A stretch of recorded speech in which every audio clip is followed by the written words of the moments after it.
Olá, para mais um encontro, 28º Vó em Quarentena. Vamos que vamos, né? Então, como eu anunciei no último Vó em Quarentena que eu iria agora fazer um foco, né, mais para a questão da ludicidade voltada às mudanças que a gente precisa fazer agora nas formas de ensinar e aprender, nas formas de conceber a escola, a aprendizagem, né? Depois dessa parada aí que o mundo deu, né? Então, uma das formas que eu penso é que o conhecimento já construído historicamente, ele deve servir de ferramenta para o hoje, né? E então eu tenho ido buscar algumas histórias, algumas reflexões de alguns autores que já passaram por esse mundo, já viveram processos de criação, para ver se a gente se inspira, se a gente consegue pensar algo novo a partir disso. E então, lendo esse livro, Conversando com Piaget, né, de Jean-Claude Bringuet, que é um jornalista, na 12ª entrevista, chamado A Propósito da Criação, os 3 métodos, o Bringuet traz uma conversa dele com o Piaget sobre o processo de criação, né? Então ele pergunta, eu vou ler a pergunta inicial e depois a gente vai conversando sobre. Há uma diferença entre a criação científica, tal como o senhor a pratica, e os outros tipos de criações, aquela de um pintor, de um escritor, é comparável? E o Piaget diz que ele tem muita dificuldade de responder essa pergunta, porque ele não conhece as outras formas de criação, então ele não pode dizer se é comparável, né? Mas, para responder ao jornalista, ele conta uma história que uma certa vez ele foi convidado a fazer uma palestra sobre a criatividade na Universidade de Baltimore. E ele chegou lá e ele se preparou todo para falar da criatividade, do processo de criar nas crianças, né, que era o foco de pesquisa dele. E quando ele chegou lá, o interesse dos estudantes era saber sobre o processo de criação dele. Ele disse que ficou muito confuso, muito atrapalhado, e depois de algum tempo de reflexão, ele conseguiu identificar 3 métodos, né? Então, ele diz assim, o primeiro método é não ler nada sobre o que já foi construído, sobre aquele tema que você está querendo trabalhar, né? Esse é o primeiro método. Ir fazendo a tua pesquisa sem conhecer as pesquisas já feitas sobre aquilo. O segundo é você poder ler muito tudo que tem no entorno disso, né? Então, a leitura de outras áreas do conhecimento sobre aquilo, né? E o terceiro ponto é ser persistente naquilo que te levou a fazer a pesquisa, né? Ser persistente, organizar as formas de investigar e não desistir, né? E daí o jornalista pergunta assim para ele, gostaria, apesar de tudo, que o senhor comentasse mais os 2 primeiros, ou seja, não ler nada sobre o assunto e ler o que está em torno, né? E aí ele diz assim, eu vou ler as palavras do Piaget. Não ler nada, isso depende da pessoa. Se abordando um assunto, começamos por ler tudo sobre ele, encontramos muito mais dificuldade para descobrir novidades. Enquanto que, se vamos em frente decididamente e comparamos em seguida o que a gente descobriu, né? O que acabamos descobrindo, pode ser que a gente descubra muito tarde que repetimos o que já estava feito, ou então que existem algumas diferenças. E estas coisas podem ser muito frutíferas, né? E aí o jornalista pergunta sobre, então, por que ler muitas coisas de outras áreas do conhecimento, do que está em torno daquele tema, né? E ele diz assim, em torno, porque penso que toda a experiência sobre o conhecimento deve ser de natureza interdisciplinar. É impossível dissociar as condutas reais da inteligência, da axiomatização, da formalização que é utilizada pelo lógico, pelo matemático e assim por diante. É impossível isolar o indivíduo do meio social. Então, conhecer o que as outras áreas do conhecimento pensaram sobre o tema ajudam você a construir a sua pesquisa, né? Daí o jornalista diz, portanto, a universidade traçou quadros bem definidos no ensino, a sociologia, a biologia, isso e aquilo, com boas etiquetas. Aí o Piaget responde, a questão é de se saber se é um bem ou uma catástrofe. E o jornalista pergunta, é uma catástrofe? Certamente, responde Piaget.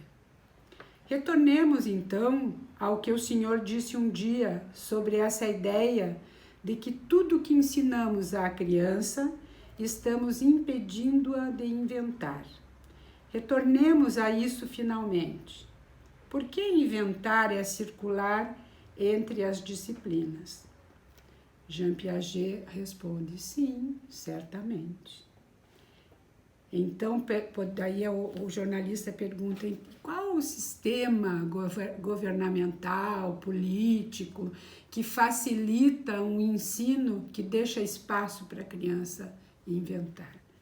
E o Piaget responde, você me pergunta sobre coisas que eu não tenho conhecimento, né?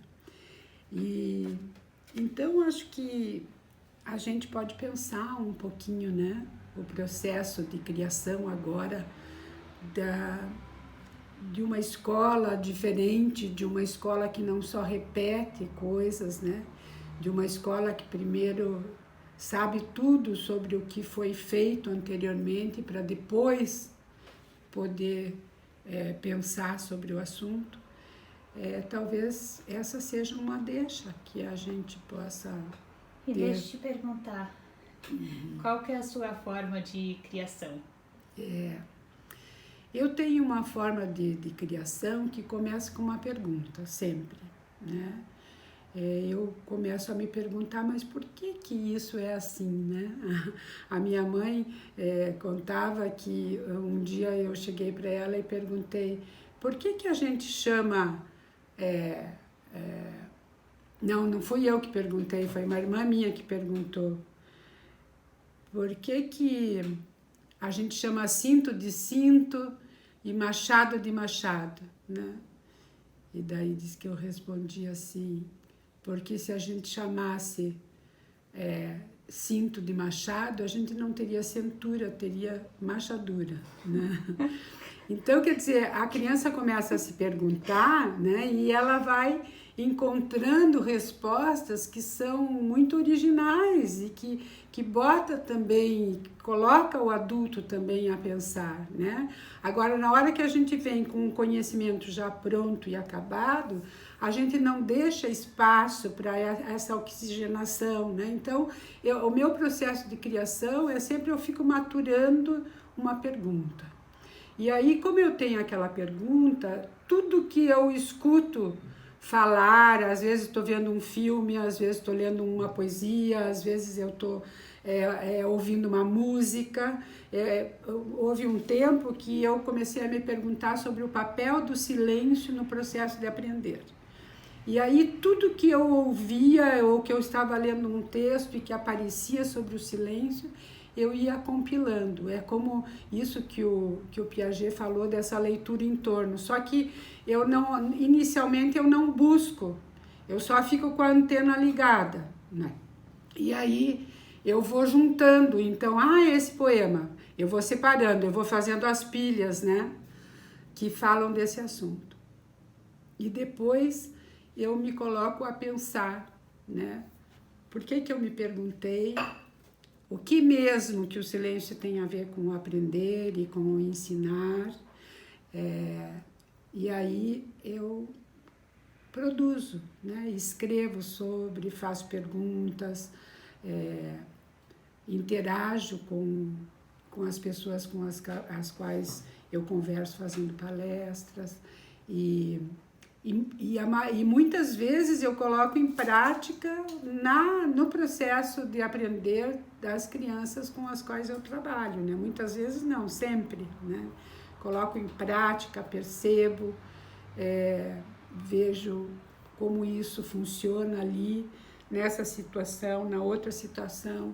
E a mesma coisa acontece também no processo da arte. Tem alguma coisa que me inquieta, não é uma pergunta formulada como no processo cognitivo, né? Que você consegue fazer uma pergunta. Na arte não, tem algo que te inquieta e aí você senta e começa a colocar em prática sem necessariamente saber quem foi que pintou assim, como é que fez, se não fez, se fez, né? E aí as pessoas que veem o meu processo artístico falam, olha, você parece que trabalha com o realismo fantástico. E aí sim eu vou procurar para saber o que é o realismo fantástico, né? Mas, na verdade, você se coloca a fazer e a criar o teu processo e depois com esse conhecimento interdisciplinar você vai ampliando e aprofundando o teu próprio processo de criação, né? Então eu penso que é isso.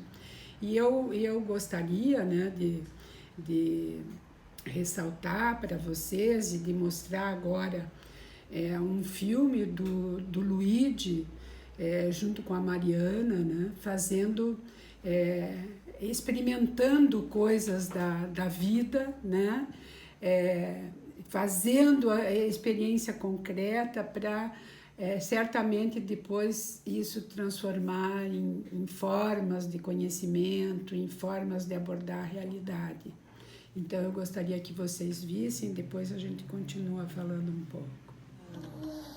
Oi pessoal, a bexiga a experiência da bexiga que não estoura, estoura. Ela primeiro não estoura, né? Porque aqui, mas depois estoura. Ela tá cheia de quê? A água. E daí o calor da vela vai ser transferido lá para a água e não vai estourar a bexiga. A mesma coisa da outra experiência, né? Do copinho de papel. Só que tem um jeito de fazer essa bexiga estourar, né, filho? Sim! Vamos mostrar pro pessoal? A gente pega uma casquinha de laranja ou mexerica ou limão, espreme aqui na superfície. Você falou que a Mariana me mandou esse filme, né, do Luigi fazendo a experiência do calor. Ela disse que foi cortado do filme, que acabou não aparecendo no filme, o comentário dele no final. Você disse que não ia espirrar água em mim, né? E então é isso, são as experiências do dia a dia que a gente vai descobrindo como as coisas acontecem. Pensou que não ia espirrar e espirrou, né? E eu queria, para finalizar esse nosso encontro de hoje, dizer para vocês que esse encontro é em homenagem à minha mais assídua correspondente, a Mariana Formighieri, né?